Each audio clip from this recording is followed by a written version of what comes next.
नमस्कार मेरे दोस्तों, इनर्शिया इंटरव्यूज में एनफा टीवी में आज आपका स्वागत है। हमारे साथ आज एक बहुत अहम हस्ती हमारे साथ मिल रहे हैं। इनका नाम है श्री योगेंद्र प्रसाद।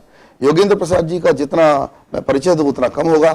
योगेंद्र प्रसाद जी भारत देश के पूरे हाइड्रो पावर के विकास में एकदम अहम रूप से शामिल थे। ये एनएचपीसी के फॉर्मर चेयरमैन रह चुके हैं। इसके अलावा ये इंटरनेशनल हाइड्रो एसोसिएशन के वाइस प्रेसिडेंट थे।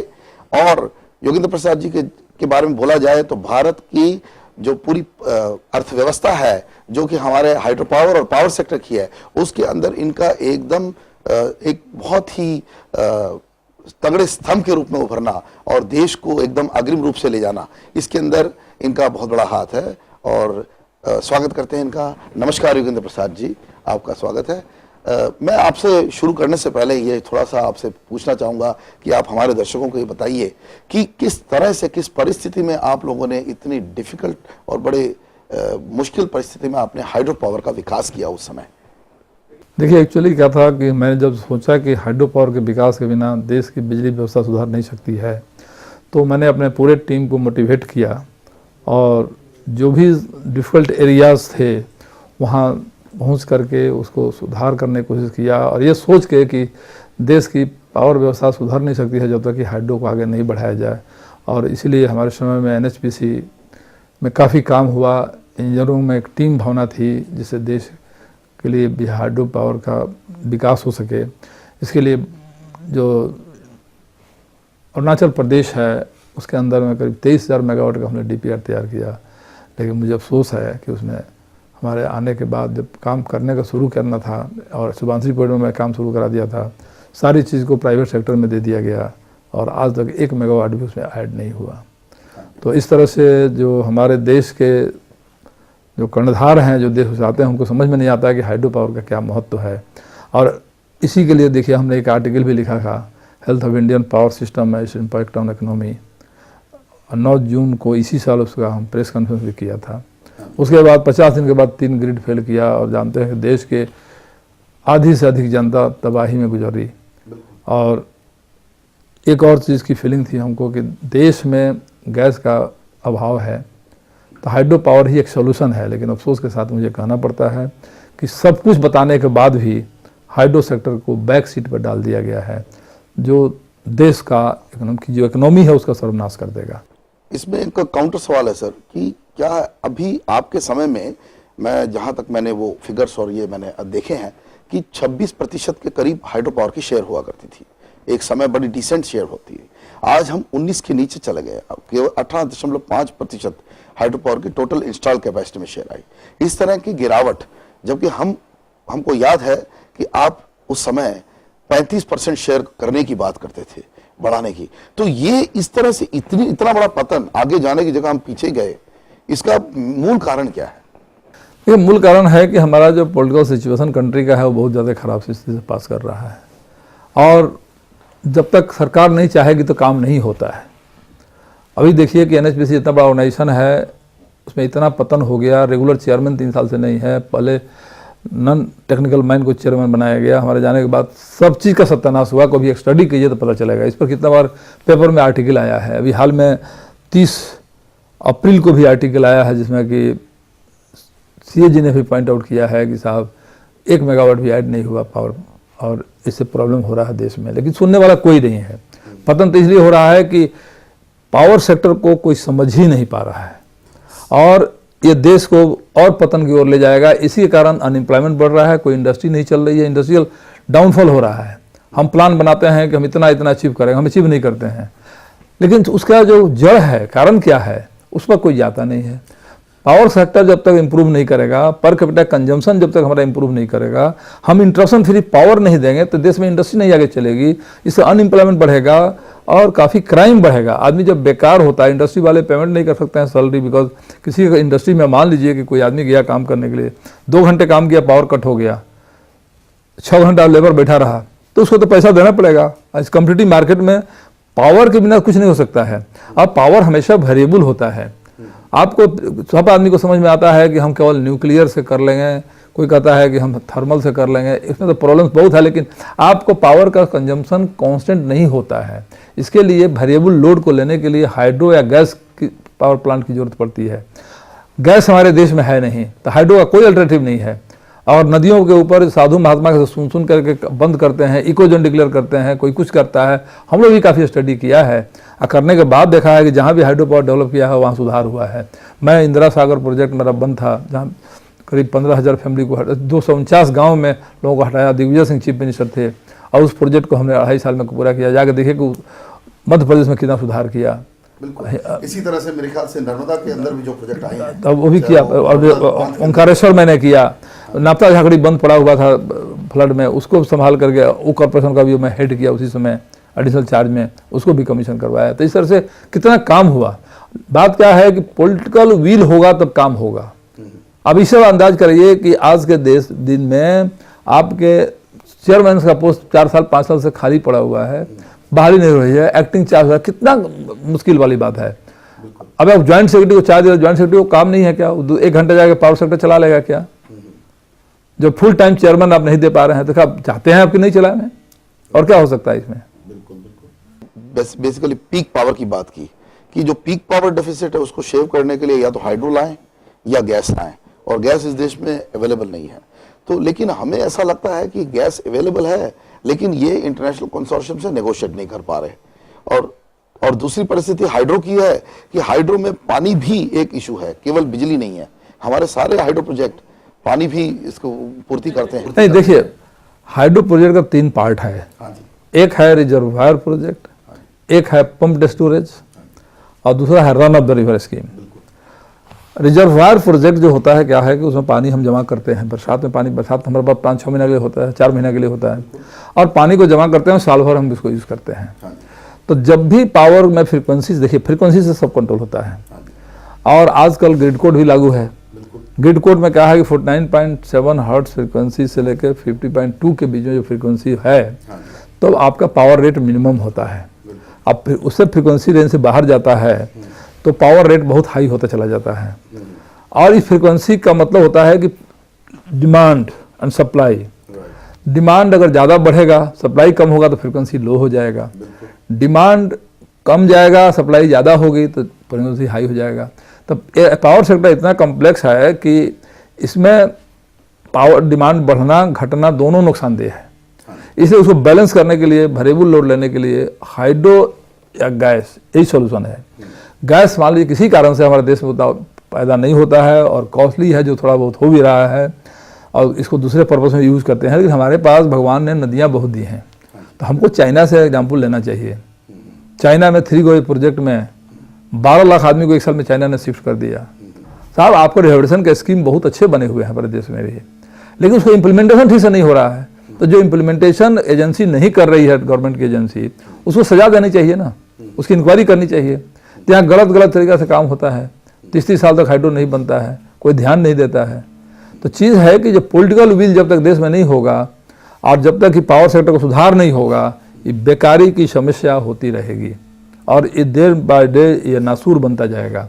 आज देख लीजिए कि लोगों में परेशानी है, कोई भी इंडस्ट्री चला रहा है वहाँ अनएम्प्लॉयमेंट होता है, जब पावर करता है तो प्रोडक्शन उसका इकोनॉमिकल नहीं रहता है। तो ऐसी हालत में पावर सेक्टर में सुधार लाना मस्ट है, ये टेक्निकल कंपल्सन है। ये नहीं होगा तो हमारे देश के प्रधानमंत्री चाहे मुख्यमंत्री कोई बने, economy day by day worse होती जाएगी। आज सबसे बड़ा कारण बनता है, जिसके कारण जो अगर आप पावर नहीं है, रात में सो नहीं सकते हैं, क्लाइमेट का बहुत प्रॉब्लम है। पावर नहीं है तो इंडस्ट्री में काम नहीं कर सकते हैं, कहीं भी आप IT कंपनी में काम नहीं कर सकते हैं, जनरेटर से नहीं कर सकते, उससे और पोल्यूशन बढ़ता है, डीजल बहुत खर्चा होता है, महंगा पड़ता है। तो ये बताइए कि कैसे काम सुधार होगा इसे, जब तक कि पॉलिटिकल विल नहीं होगा इस देश में, और जब तक कि हम सोचेंगे नहीं इसको, तब तक नहीं होगा। मैं अपने आर्टिकल का कॉपी सब MP को भेजा था, लेकिन एक राज्यसभा के मेंबर ने हमको रिस्पॉन्ड किया, किसी ने सोचा भी नहीं। प्रधानमंत्री का चिट्ठी आ गई, to get it examine, that's all, जो नॉर्मल अप्लाई होता है। तो इसी हालत से तो भाई सुधार क्या होगा, इसका महत्व को कोई नहीं समझता है। तो इसी बात पे प्रसाद साहब आपसे चर्चा जारी रहेगी। इस ब्रेक के बाद हम फिर आएंगे और इसी विषय पे, जो कि देश में बिजली जो है, बिजली जो समस्या है वह समस्या नहीं रहे, बिजली ड्राइवर बने इस इकोनॉमी की, हमारे भारत की अर्थव्यवस्था की ड्राइवर बने, इस बात पे हम आपसे चर्चा जारी रखेंगे कुछ देर एक ब्रेक के बाद।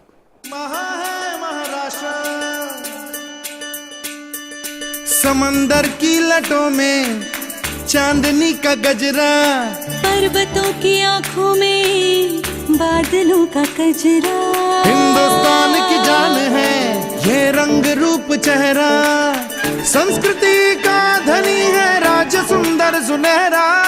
ओ धर्म यहाँ पे तो मेहमान नवाजी है, सबका दिलों से होता स्वागतम यहाँ। अनंत है अपार है ये प्रांत नहीं ये प्राण है। जय जय जय महा महा महाराष्ट्र मेरा, देखो प्यारा महा महा महाराष्ट्र मेरा। महा है महाराष्ट्र। मैं professor Iyer, president inertia foundation एवं पब्लिशर और एडिटर एनर्शिया आपके साथ फिर वापस, और मेरे साथ आज बहुत अहम व्यक्ति हैं श्री योगेंद्र प्रसाद जी, और हम चर्चा जारी रख रहे हैं। और प्रसाद साहब, अब हम जो बात कर रहे थे बेसिकली कि हमारे यहाँ बिजली एकदम ऐसी समस्या नहीं, बट बेसिकली इसको समस्या के रूप में ना देख के इसको मेजर ड्राइवर ऑफ इकोनॉमी मानना चाहिए। अभी एक फिगर आया है कि अब हम करीब 825 यूनिट प्रति पर कैपिटा मतलब हम आज ले पा रहे हैं, जबकि चीन के अंदर देखा जाए तो करीब 2000 के करीब है, और अमेरिका का जितना बोला जाए उतना कम 15,000 करीब मेरे को फिगर मिला हुआ है। तो आपको ये जो पर कैपिटा कंजम्पशन है, इससे इकोनॉमिक ग्रोथ के बारे में आप कैसे रिलेट करते हैं इन दोनों परिस्थिति? देखिए, ये तो वर्ल्ड का स्टैंडर्ड है, किसी भी कंट्री की संपन्नता जो है वो पर कैपिटा कंजम्पशन से मापी जाती है। 1952 में एक समय था जब कि चाइना और इंडिया की पर कैपिटा कंजम्पशन ऑलमोस्ट बराबर था, और आज के दिन में चाइना कितना आगे बढ़ गया है और हम कितना पीछे हैं।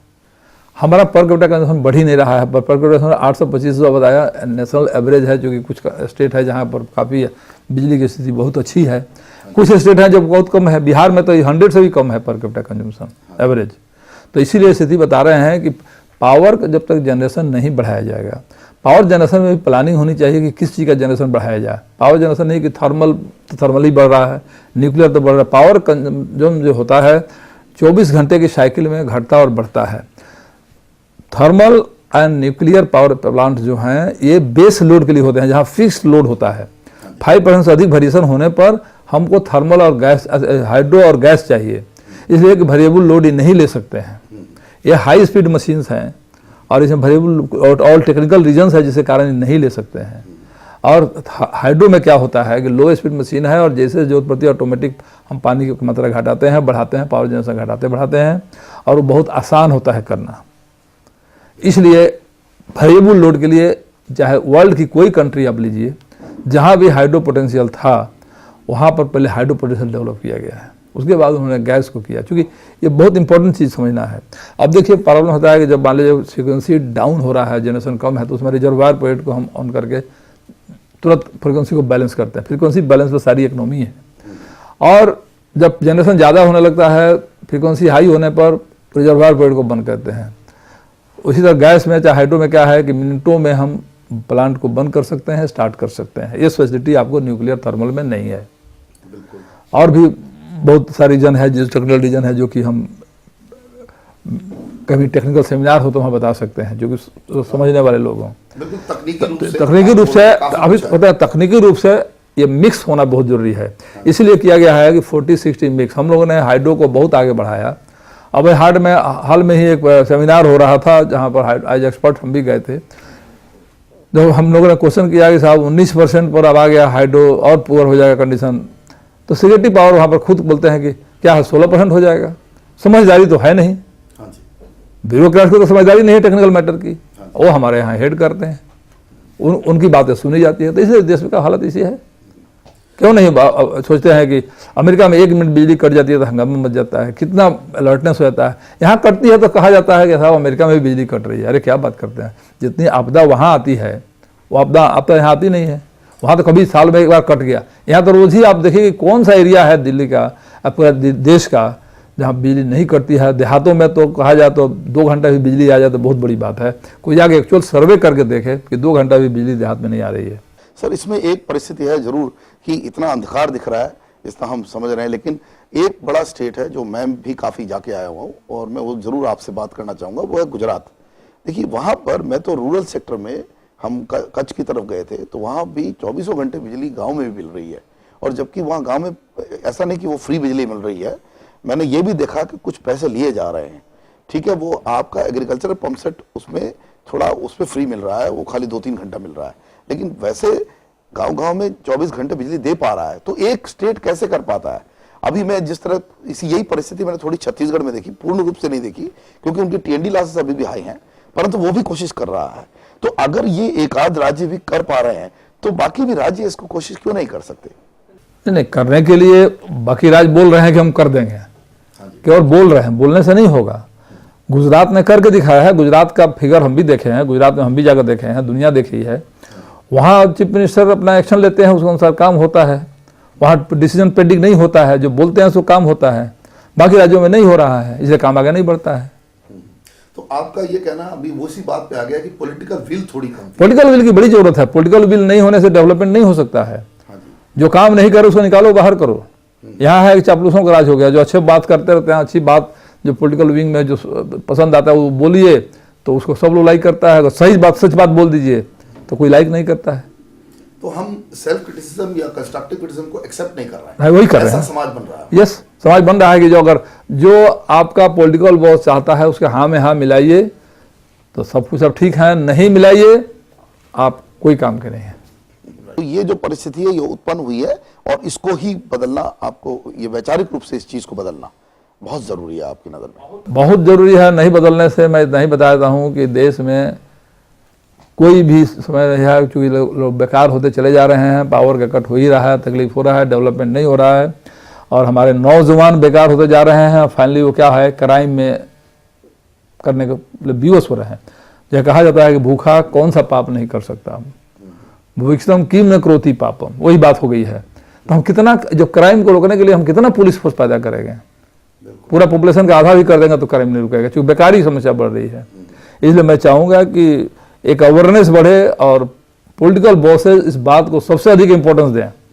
हमारे देश में सबसे इंपॉर्टेंट कौन क्या होता है, मंत्रालय बढ़ाता है, होम मिनिस्ट्री। पावर मिनिस्ट्री के लिए कोई चिंता नहीं किसी को, कभी किसी को ड्यूअल चार्ज मिलता है, कभी मिनिस्टर ऑफ स्टेट इसको हेड करते हैं। This is the situation in this country. जो सबसे इंपॉर्टेंट मिनिस्ट्री होना चाहिए, फाइनेंस रह के क्या होगा, आज आपके दिन में आप प्लान कीजिएगा, आप अरबों रुपए दे दीजिए, नहीं 5 साल से कम में पावर प्लांट आप नहीं बना सकते हैं, कोई भी आदमी वर्ल्ड का नहीं बना सकता है। तो कैसे होगा, यहाँ तो 10 साल 12 साल लगते हैं। यहाँ का जो बहुत सा प्रॉब्लम है, लैंड एक्विजिशन नहीं होता, लॉ एंड ऑर्डर प्रॉब्लम होता है, कोई हेल्प नहीं करता है, तो कैसे सुधार होगा? इसी मुद्दे पे एक मैं आपको सवाल पूछना चाहता हूँ कि हमने कुछ बीच में अभी हम लोगों ने इनर्शिया के अंदर, मैगजीन के अंदर एनालाइज किया और ये जितने UMPP हैं, हमने काफ़ी क्रिटिसिज्म किया कि UMPP मूव नहीं कर रहे थे, जो अल्ट्रा मेगा प्रोजेक्ट बनाए उन्होंने थर्मल के। तो इस विषय में कम से कम मुंद्रा का जो अल्ट्रा मेगा प्रोजेक्ट है टाटा का, वो 36 महीने में करीब कंप्लीट हुआ और वो अदानी वाला भी इसी तरह का मतलब कम समय में कंप्लीट हुआ और ग्रिड पे आया। तो ये इस तरह से हमारे जो पॉकेट्स ऑफ एक्सेलेंस कैसे पैदा हो रहे हैं, जबकि ये दोनों प्राइवेट सेक्टर के प्रोजेक्ट हैं।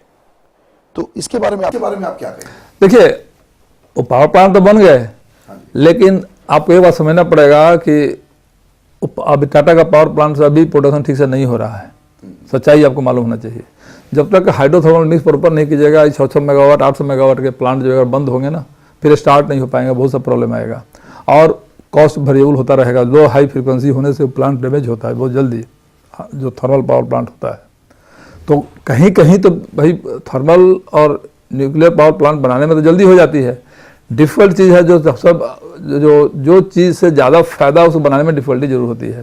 लेकिन हाइड्रो के अलावा कोई रास्ता उसका नहीं है। जब तक हाइड्रो मिक्स ठीक नहीं करेंगे तो प्लांट ठीक से चलेगा ही नहीं चलेगा। मतलब थर्मल को भी नुकसान होगा इससे? काफ़ी नुकसान होता है ना। हाई देखिए, frequency related to the speed of the machine and frequency up down होने से मशीन का स्पीड बदलता है, उससे काफ़ी डैमेजेस होते हैं। और मशीन जो डिज़ाइंड है पावर प्लांट के अंदर, वो आपको सिंक्रोनस पावर स्पीड के लिए है, सिंक्रोनस स्पीड के लिए डिजाइन है। मतलब कि मशीन की डिमांड ऐसी होनी चाहिए, जो जनरेशन हो डिमांड में चला जाना चाहिए, फ्रीक्वेंसी वेरी ना करे, उसे लोड वेरी नहीं करे।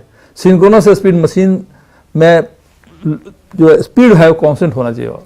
तो आप कह रहे हैं कि जो बैलेंस है, जो 60-40 का पहले किया गया था, उसी की ओर फिर से हमें अग्रसर होना पड़ेगा? वो होना ही पड़ेगा, उपाय नहीं है दूसरा उसका। आज करें या ना करें, हाँ जी, हमारी इकोनॉमी सुधर नहीं जाएगी, पॉपुलेशन बढ़ रहा है, बेकारी बढ़ रही है, कल होगा सिविल वार भी हो सकता है अगर पावर प्लांट को सुधार नहीं किया जाए तो। अब पावर की सप्लाई 24 घंटा नहीं देने से कोई सोल्यूशन नहीं है, इससे बड़ा महत्वपूर्ण मुद्दा हमारे देश में कुछ भी नहीं है। सर एक और सवाल इसी में इस मुद्दे पे आपको पूछना चाहूंगा कि आज थर्मल पावर प्लांट भी करीबन 6 से 7 करोड़ पर मेगावाट पे आ गया है। हाइड्रो मैं सुन रहा हूं कि 8 से 9 करोड़ पर मेगावाट पे पहुंच गया, क्योंकि आप इंटरेस्ट ड्यूरिंग कंस्ट्रक्शन और जो डिलेस जो हैं उसको लेंगे तो और जबकि हम सौर ऊर्जा जो देख रहे हैं, बड़ी अजीब परिस्थिति है कि सौर ऊर्जा जो 22 करोड़ पर मेगावाट होता था 2 साल पहले, वो इस वक्त जो लास्ट टेंडर अभी 2 दिन पहले हुआ है 6.5 करोड़ पर मेगावाट गवर्नमेंट का टेंडर आया है।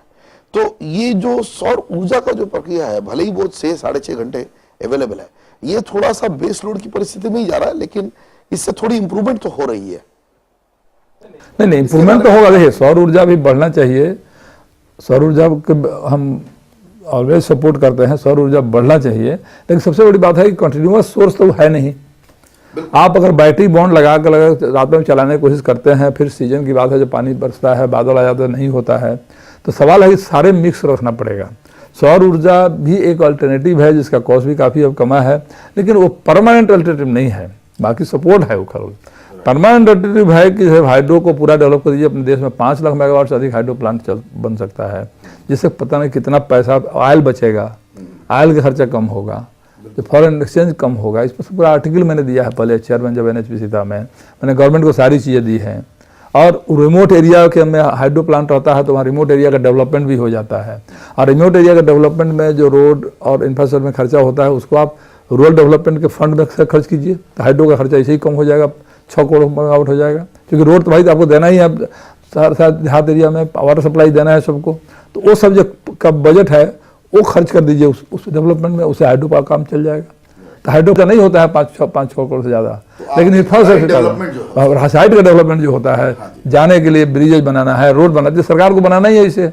ये तो डेवलपमेंट प्लान के डेवलप प्लान का हो, उससे रोड डेवलपमेंट प्लान के अंदर खर्चा हो। बहुत मूल बात बोल रहे हैं कि हाइड्रो पावर के अंदर इतना खर्चा नहीं हो रहा है, बल्कि हाइड्रो के पूरे डेवलपमेंट में चूंकि एरिया का डेवलप करते हैं, सारा खर्चा इंक्लूडिंग जो इरिगेशन सारा चीज सारे खर्चा उसको लोड कर देते हैं। मल्टीपर्पस उसका। अच्छा, दूसरा क्या है कि हाइड्रो पावर प्रोजेक्ट बनने के बाद डे बाई डे सस्ता होता है, इन्फ्लेशन उसको होता नहीं है, बाकी में तो बढ़ता चला जा रहा है, कोयले का दाम बढ़ा, तेल का दाम बढ़ा, एक तो फ्यूल का इन्फ्लेशन तो है ही। तो इसलिए तो इस बात को, अच्छा हमारे देश में भगवान ने जब इतना ज़्यादा दिया है सुविधा, तो उसे हम डेवलप क्यों नहीं करते हैं? डेवलप नहीं करेंगे तो नहीं सुधार होगा। कहा जाता है और बड़ा अच्छा इसका फिगर है कि हमारे देश में पूरे विश्व के अंदर 18% आबादी है, लेकिन हमारे पास पानी के जो स्रोत हैं वो केवल 4% है। ऐसी जो विडंबना है हमारे सामने, इसको भी आप रख के कैसे आप हाइड्रो पावर को देखिए, उस तरह से देखिए बता रहा हूँ। तो रिजर्वायर प्रोजेक्ट हम आपसे बात किया, जो रिजर्वायर में पानी रखेंगे और जब पावर जनरेशन के बाद पानी रिलीज करते हैं, तो नेचुरली जो पानी हम जैसे मान लीजिए बरसात में जितना पानी है इकट्ठा कर लेते हैं रिजर्वायर के अंदर, तो पानी तो आपको हमेशा अवेलेबल रहा। पावर जनरेशन में कोई पानी खर्चा नहीं होता है, केवल हायर रिज से नीचे रिज में लेकर के टरबाइन चला के पावर पैदा कर लेते हैं, तो वो पानी साल भर जमा रखते हैं, तो उससे पानी की समस्या भी समाधान हो जाएगी। तो बड़ा बड़ा रिजर्वायर बना के उसमें पानी जमा कर लीजिए, जो आप हार्वेस्टिंग के लिए थोड़ा बड़ा जब जमा कर, दूसरे काम नहीं चलेगा। अच्छा, टनल के अंदर भाई पानी जब छोड़ते हैं तो सालों जहाँ भी हम लोग प्रोजेक्ट बनाए हैं टनल के अंदर पानी छोड़ते हैं, तो उस एरिया का भी जो ड्राइनेस है ख़त्म हो जाता है, पानी का लेवल उठ जाता है और पानी हम स्टोर कर पाते हैं। तो इसमें आपने इस सेगमेंट में बताया, दर्शकों को बोलना चाहूँगा कि प्रसाद साहब ने इस सेगमेंट में बताया कि कितना ज़रूरी है हाइड्रो पावर डेवलपमेंट। इसी बात को लेकर हम आगे की चर्चा करेंगे इस छोटे से एक ब्रेक के बाद।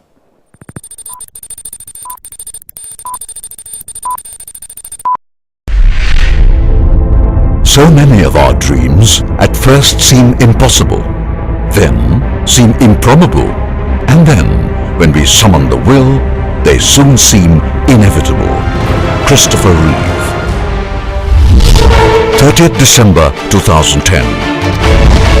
Foundation ceremony of Gujarat's solar park.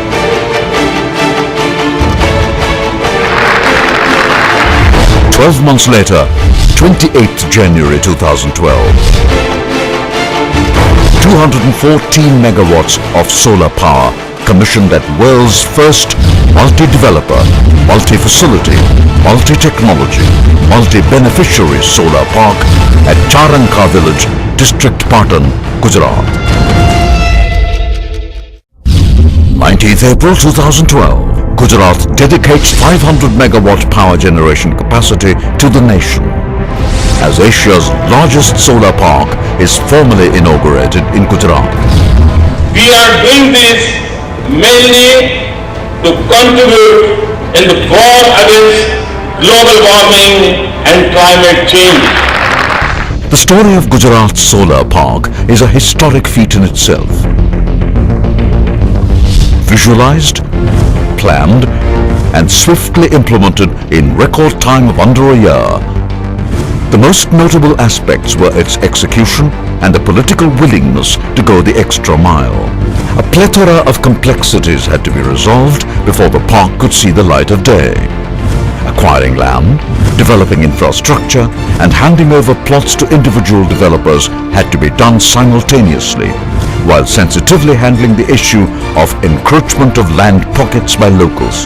Approach and internal roads had to be built. Reservoirs and systems for storing, treating and distributing water had to be created.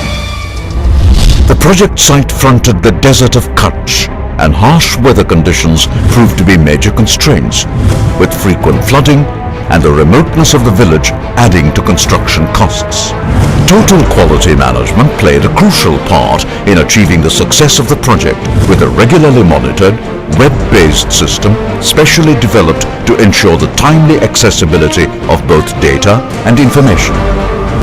While 1,500 laborers diligently worked round the clock, developers were taken into confidence through periodic meetings where they were updated regarding the project's development and revisions at every stage. A team of experienced officials were available on site 24/7 to promptly address clearance and approval issues. This helped to eliminate redundancies and reduce the duplication of efforts. Activities were completed within the scheduled time frame, as every member of the project worked steadfastly around bottlenecks and ensured that the project was commissioned within schedule. A win-win project for all segments, the solar park saw many far-reaching consequences. Uniquely integrating environment, infrastructure and social perspectives, the park led to vast areas of government wasteland being put to good use, with gainful employment benefiting larger rural sections and communication networks and irrigation water flowing through villages. This innovative approach will contribute to India's energy requirements and will create jobs and welfare without generating additional greenhouse gas emissions. As a prime example of energy conservation, with rainwater harvesting, carbon emission reduction and groundwater recharge happening on a continual scale, the Gujarat Solar Park at Charanka bears testimony to one truth: that harnessing divine energies is the only way forward. And having the courage to go beyond one step today is the only way to a better tomorrow.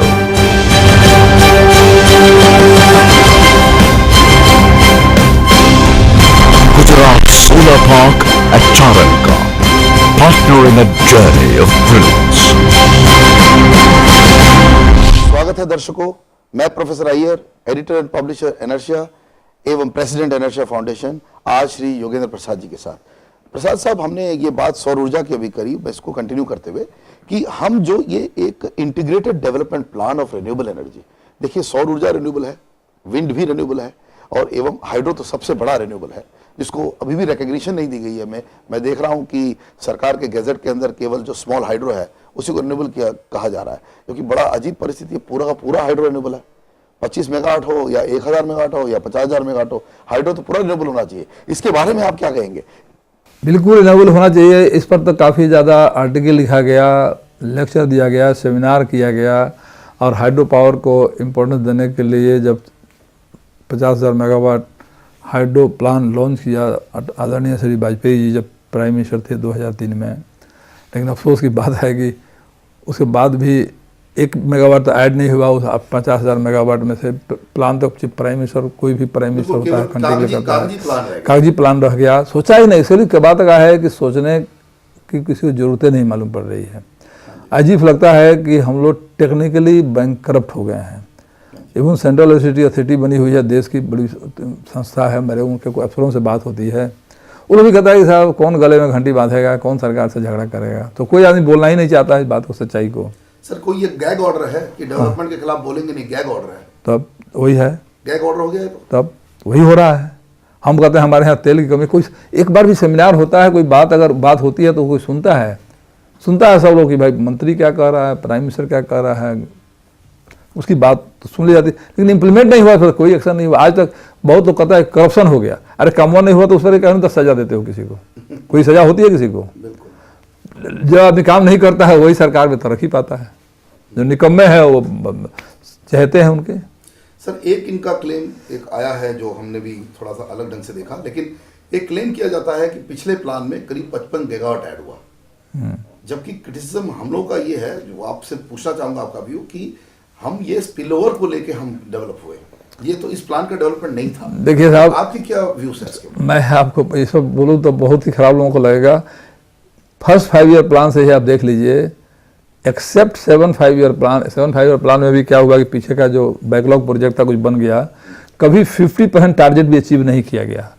और target बनता है कि आज 1 lakh megawatt, seminar में 3 महीने के बाद उसका रिवाइज टारगेट होता है, फिर उसका रिवाइज टारगेट होता है। यही तो मैं बार बार कह रहा हूँ कि आज तक कभी भी किसी प्लान में 7 प्लान छोड़ के 50% भी अचीव नहीं किया गया, मतलब कहने का, और इसके लिए किसी को सजा नहीं होती है।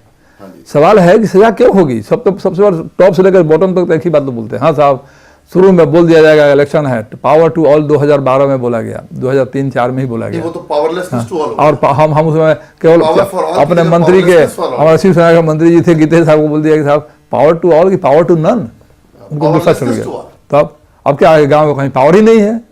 तो सवाल है कि देखिए, बोलने का सवाल है कि जब तक कि विजनरी आदमी हमारा टॉप पर नहीं होगा, ये देश तरक्की नहीं कर सकता है। विजनरी होना चाहिए। हाँ जी। कोई कहेगा इकोनॉमिस्ट है, कोई कहेगा साइंटिस्ट है, कोई कहेगा बड़ा इंजीनियर है। भाई आप हो क्या, जो चीज़ आज होना चाहिए वो अब 20 साल बाद आप सोचते हो। हम लोग बात करते हैं हम अमेरिका से बड़े हो जाएंगे, चाइना से बड़े हो जाएंगे, अरे 20 साल बाद क्या होने वाला उसको तो सोचो। तो आप सोच रहे हैं, आप कह रहे हैं कि हमारी जो प्लानिंग की प्रक्रिया है वो केवल शॉर्ट टर्म हो गई है। बिल्कुल शॉर्ट टर्म हो गई है, और प्लानिंग में कोई चीज अचीव नहीं होता तो बड़े सरकार भी खुश हो जाती है, पैसा बच गया। मतलब हमारे बच्चे भी अगर रिपोर्ट कार्ड लाएं, हम चाहते हैं 90% स्कोर करें, पर सरकार की रिपोर्ट कार्ड 50% भी नहीं है। कुछ भी नहीं है, 50% को तो बहुत बड़ा बात कह दिया आपने। सरकार में आज तक काम नहीं करने से किसी को सजा हुई है? सारे स्कैम जो खुल रहे हैं आज, करप्शन हो रहा है, नहीं काम करने से कितना बड़ा करप्शन है।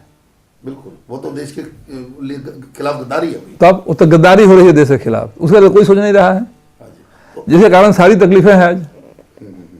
तो ये सोचना पड़ेगा साहब देश के लिए। राइट सर, इतना होने के बावजूद भी अगर देश की, मैं देख रहा था कि हमारी जो जीडीपी है 1.8 ट्रिलियन पे पहुंच गई है, इतनी बुरी परिस्थिति के बाद भी।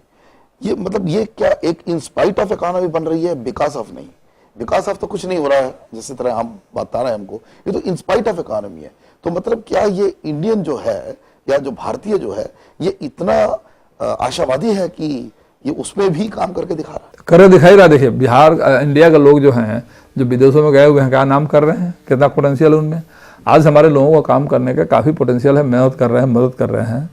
लेकिन हम तो भाई, अब जीडीपी ग्रोथ की जो बहुत बातें होती है, कागज़ में बहुत कुछ कहता है, हमारे देश में कोई स्टारवेशन नहीं है, लेकिन गरीब से गरीब बढ़ते जा रहे हैं रोज।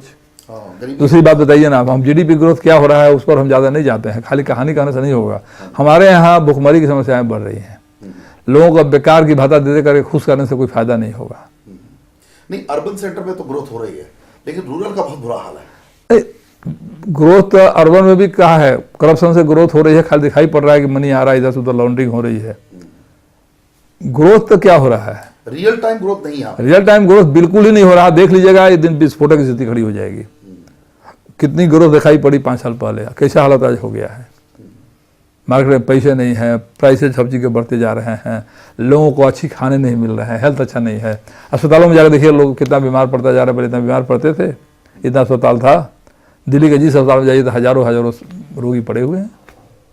सर सरकार तो ये बोलती है, अब सरकार की बात है, सरकार बोलती है कि ये तो ग्लोबल रिसेशन है और हमको इम्पैक्ट होगा, उनका तो ये रीजन हो जाता है। इस रीजन का क्या काउंटर देंगे आप? नहीं ग्लोबल कुछ नहीं है। हमारे देश में एजुकेशन बढ़ जाए। देखिए इलेक्ट्रिसिटी, एजुकेशन, दो चीज़ की जरूरत है। इलेक्ट्रिसिटी नहीं होगा तो एजुकेशन भी नहीं होगा, बच्चे पढ़ नहीं पाते हैं, काम नहीं कर पाते हैं, कुछ बिजली नहीं हो तो क्या करेंगे, कंप्यूटर भी नहीं चलेगा, अब तो बिना कंप्यूटर का काम नहीं चलेगा, उसके लिए बिजली की जरूरत है। तो इलेक्ट्रिसिटी, एजुकेशन, ये नहीं होने से कुछ नहीं होगा। और थर्ड है एफिशिएंसी, काम में एफिशिएंसी नहीं आएगी। जब इलेक्ट्रिसिटी नहीं होगी, फैसिलिटी इंफ्रास्ट्रक्चर नहीं होगा तो आदमी अच्छा काम नहीं कर सकता। रात में सोएगा नहीं, बिजली बिना, दिन में काम क्या करेगा? जब फंडामेंटल समझना पड़ेगा, फंडामेंटल जब तक नहीं समझेंगे हमारे पॉलिटिकल बॉस से सुधार नहीं हो सकता है। इसी के विषय में मेरे को बड़ा अच्छा फिगर याद आ रहा है कि इस वक्त महाराष्ट्र जो सबसे इंडस्ट्रियलाइज्ड राज्य माना जाता है, उसके करीब 25 गीगावाट करीब बिजली है। और मैं ये सुन रहा हूँ कि गुजरात भी करीब 25 गीगावाट अभी बन जाएगा, जबकि मैं यूपी जो हमारा सबसे पॉपुलस स्टेट है, इसमें सबसे ज्यादा आबादी है, उसकी मैं देख रहा था केवल 10 गीगावाट उसके पास है। तो ये बड़ा आपको बड़ा स्क्यूड डेवलपमेंट मॉडल नहीं लग रहा कि जो राज्य जिसके अंदर सबसे ज्यादा जनसंख्या है, जनसंख्या सबसे कम जनसंख्या ज्यादा है लेकिन पॉलिटिकल स्टेबिलिटी नहीं है। जो पॉलिटिशियन टॉप में रहे हैं उनको सोचना पड़ेगा ना, वो सोचते क्यों नहीं है? एक चीज को कभी सोचा कोई कि भाई साल हमने प्लान बनाया कि इस 5 ईयर्स में इतना मेगावाट हम ऐड कर देंगे या साल में इतना ऐड करेंगे? नहीं होता है तो रिव्यू क्या करते हैं लोग, मीटिंग क्या करते हैं? नहीं हुआ तो क्या किया उसमें? कभी किसी को पनिशमेंट इधर स्पीड ओवर हो रहा है, बातें होती है, मुख्यमंत्री जी बुलाकर डांट दिए कि आपको ये करना पड़ेगा, आपको ये करना पड़ेगा, हो गया। कहानियां हो रही हैं खाली, रियल टाइम कोई कुछ नहीं। और टैरिफ भी बढ़ते जा रहा है।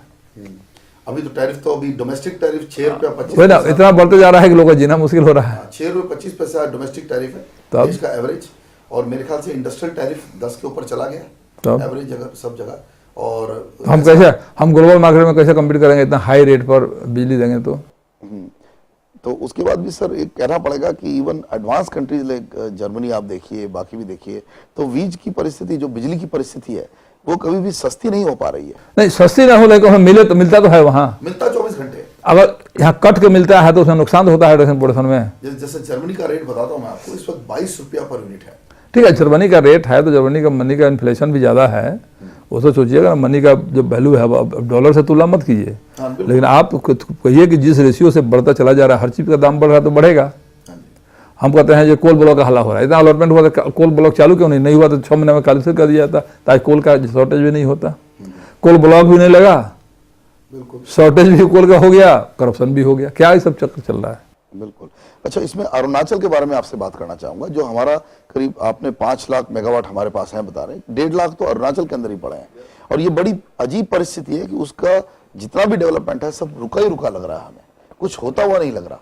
वहाँ क्या होगा? वहाँ तो मैं काम कराया हूँ, कहा था कि NHPC की तरफ से मैं 23,000 मेगावाट का सर्वे करवा करके DPR तैयार किया, और उसके कारण कोई लायक उसको नहीं किया, सब प्राइवेट सेक्टर दिया। प्राइवेट सेक्टर से भी नहीं बन सकता है हाइड्रो, इतना आसान नहीं है, उसमें इतना इंफ्रास्ट्रक्चर की तैयारी करनी पड़ती है, इतना कोऑर्डिनेशन करना पड़ता है कि पॉसिबल नहीं होता है। सरकार की मदद चाहिए ही चाहिए। तो जॉइंट सेक्टर क्यों नहीं किया इन्होंने? तो करने का मन हो तब ना, क्योंकि अगर प्राइवेट सेक्टर और पब्लिक सेक्टर दोनों अगर मिल जाते और कुछ जॉइंट सेक्टर मॉडल निकालते हैं। देखिए इसकी भी जरूरत नहीं थी, गवर्नमेंट सेक्टर में बहुत अच्छा काम चल रहा था हाइड्रो में। कुछ चीज़ें हैं जहाँ की करना पड़ेगा। देखिए कॉन्ट्रैक्टिंग तो आपको लाना ही पड़ेगा ना प्राइवेट सेक्टर का। नहीं लाए ना, कॉन्ट्रैक्टर तो होता ही था, प्राइवेट सेक्टर काम करता था। गवर्नमेंट का एक अंकुश रहता है। देखिए मान लीजिए कि रिहेबिलिटेशन करना है, उसमें DM को मदद करना है, कमिश्नर को मदद करना है, रिहेबिलिटेशन में स्कीम बनना है, तो सरकारी कंपनी होने पर जल्दी होता है, प्राइवेट को तो हेल्प नहीं करते हैं लोग।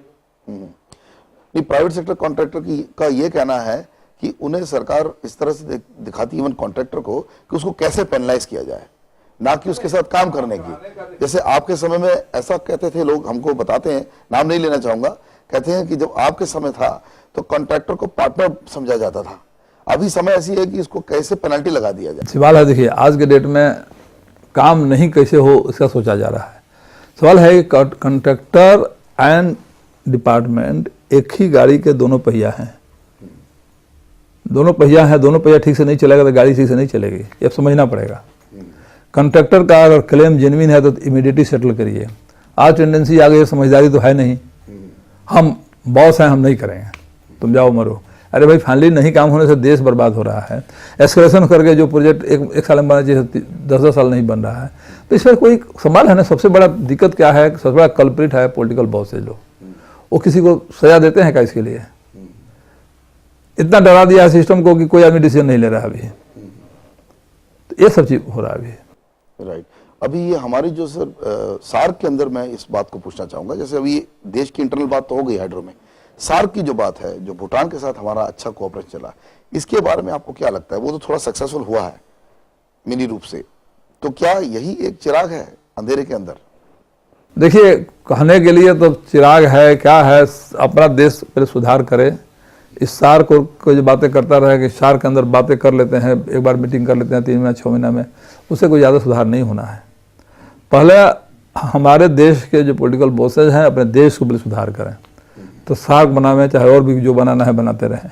वो तब आपको एक दूसरे जगह से क्राइम रोकने के लिए और कोऑर्डिनेशन के लिए ज़रूरत है कि लड़ाई ना हो, झगड़ा ना हो। यहाँ तो डेवलपमेंट का सवाल है, आपको तो खुद अपना करना पड़ेगा। बिल्कुल। तो आपका ये कहना है कि हर स्टेट, जिस तरह से कुछ स्टेटों ने किया, जैसे गुजरात ने किया, हर स्टेट का मुख्यमंत्री और केंद्र सरकार ये मिलकर कोऑर्डिनेट करके डेवलपमेंट की बात करें और टारगेटेड वे में इसको अचीव। आज जो डेवलपमेंट में टारगेट अचीव नहीं करता है उसको सजा दे।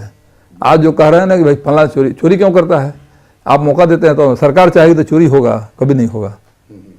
आपके पास सारा एजेंसी है, जो चोरी करता है, जो गलत पैसा कमाता है, तो पकड़ने के लिए बस आधा रास्ता है।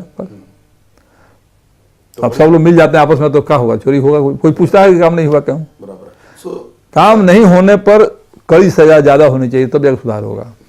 प्रसाद साहब, आपका एक मेजर मैसेज बिजली क्षेत्र के लिए, आपका एक मैसेज, आपका फाइनल एक मैसेज क्या होगा? हमारा फाइनल मैसेज एक है कि साहब बिजली के जनरेशन में सुधार किया जाए, और जब तक पावर का जनरेशन सुधार नहीं किया जाएगा और प्रॉपर मिक्स के साथ, जिससे वेरिएबल लोड ले सके हाइड्रो का, जब तक कि डेवलपमेंट नहीं होगा इस देश में, बिजली की स्थिति कभी भी नहीं सुधरेगी। और नहीं सुधरने से देश रसातल में जाने से कोई रोक नहीं सकता है। धन्यवाद योगेंद्र प्रसाद जी, बहुत बढ़िया लगा आपसे बात करके। शायद देश के जो कारणकर्ता हैं और जो नेता हैं वो आपकी बातों को सुनेंगे, और अगर आपकी बात सुने तो देश बहुत आगे जाएगा। इसके साथ मैं अपने दर्शकों को धन्यवाद देता हूँ।